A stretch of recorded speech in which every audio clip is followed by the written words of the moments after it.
Tonight we're focusing in on Zoom with Galaxy AI on the new Samsung Galaxy S24 Ultra. Ah, a baby tiger. Check out his claws as he prepares to pounce on that frog. Close one, but not as close as this Zoom. We can literally count the whiskers and... Oh look, Mum's here. Good thing I'm nowhere nearby. Go wild with Galaxy AI on the new S24 Ultra and zoom in on the epic day or night. Get yours now at Samsung.com.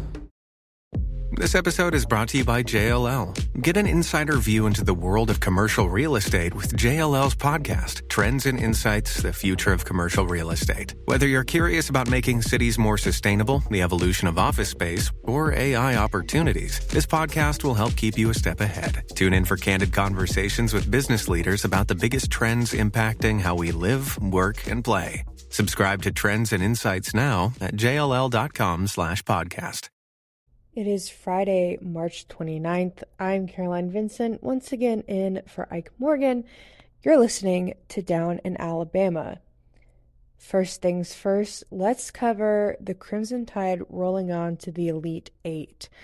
Alabama basketball under Nate Oates has achieved something it hasn't done in 20 years. It secured a berth in the NCAA Tournament Elite Eight on Thursday, beating North Carolina 89-87 in the Sweet 16 at Crypto.com Arena in Los Angeles. Grant Nelson led the way for the Tide, finishing with 24 points and 12 rebounds. Alabama might have been the underdog entering Thursday's matchup, but the Tide was going down swinging, if at all. Both teams had 10-0 runs at different times in the first half. And the fourth-seeded Crimson Tide had stuck with number 1 North Carolina all game, never letting the matchup get out of hand. And after a 3-point scoring barrage from the Tar Heels in the first half, UA put the clamps on in the second. And UNC made just one of its first 11 from deep in the second, giving Alabama a chance to pull off the upset and move on to its second Elite Eight in program history.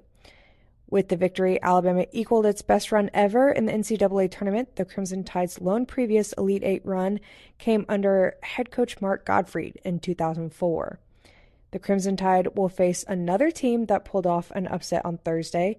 Clemson, the number 6 seed in the West region, beat number 2 Arizona just before Alabama's game.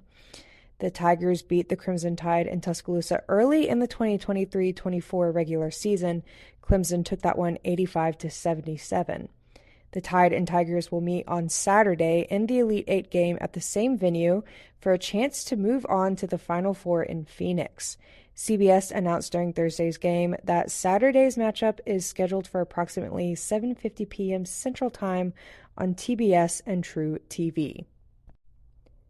Tuskegee University will introduce a new flight school in the fall, allowing students to train on the field used by the Tuskegee Airmen, thanks to a $6.7 million in federal funding. The flight school will offer a bachelor's degree in aviation science, pending approval from the Southern Association of Colleges and Schools Commission on Colleges, according to the news release. The degree program will have 2 components. One that focuses on aviation sciences like aerodynamics, aircraft structures, and meteorology, while the other will provide flight training, giving students the skills to earn their private and commercial pilot certificates. The school hopes not only to continue the tradition of excellence in aviation set by the Tuskegee Airmen, the first black flying unit in the United States military who fought in World War II and were one of the most highly decorated units in the Air Force, but to also help with the nation's worsening pilot shortage.